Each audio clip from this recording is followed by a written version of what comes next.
क्या करे और हमारे अच्छी बुद्धि से हमें दूर कर दे, किसी की ताकत नहीं है ना।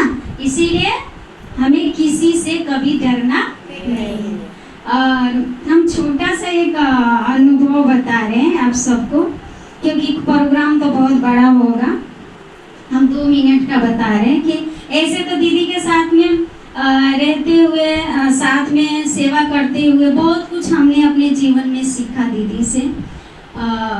जैसे कहते हैं सहन करने की शक्ति, सहन करने की शक्ति हमारे अंदर नहीं थी, एकदम नहीं थी। मालूम है, हम जब बचपन में थे सहन नहीं करते थे, एकदम नहीं करते थे।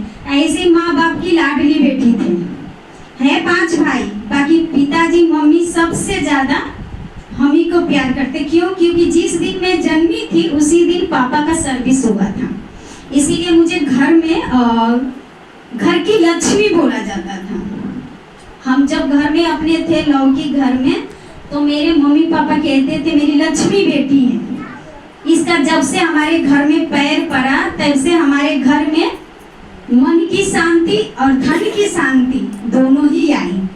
इसीलिए और सबसे खुश माने क्या कहते हैं, सबसे खुशी की बात है जिस दिन मैं बाबा के घर में आई ज्ञान सुनने के लिए, तो मालदा सेंटर है, वहाँ पर जयंती दीदी है, वो हमें ज्ञान दी है, हमारी पन्ना भी की है, वो हमारी माँ भी है।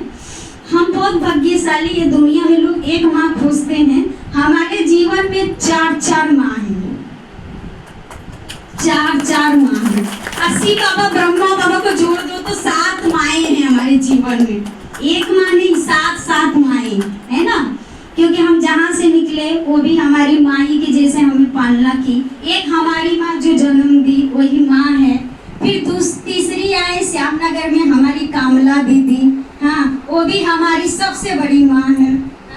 उसके बाद 4 नंबर ये दीदी के पास आए, तो ये भी हमारी माँ है ना। क्योंकि मुझे सहन करने की शक्ति इसलिए नहीं थी क्योंकि बचपन से मैं झूठ बोलना पसंद नहीं करती थी। झूठ बोलना और झूठों लोगों के साथ बनी बनाई बातों के साथ में उठना बैठना मुझे पसंद नहीं। बचपन से ही कोई भी झूठ बोले उनके साथ में उठना बैठना मुझे एकदम पसंद नहीं। और वही संस्कार मुझे ज्ञान में चलते हुए भी रहा। फिर भी दीदी ने मुझे जो ज्ञानी करता है, जो निंदा करता है, उसके साथ में भी दीदी ने मुझे बड़ा अच्छे से तैयार की और उनके साथ में भी अच्छे से उठने बैठने की तरीका सिखाई। ये मुझे बहुत अच्छा लगा क्योंकि ये गुण हमारे अंदर नहीं था। दीदी ने कहा कि जो बाबा के बच्चे आते हैं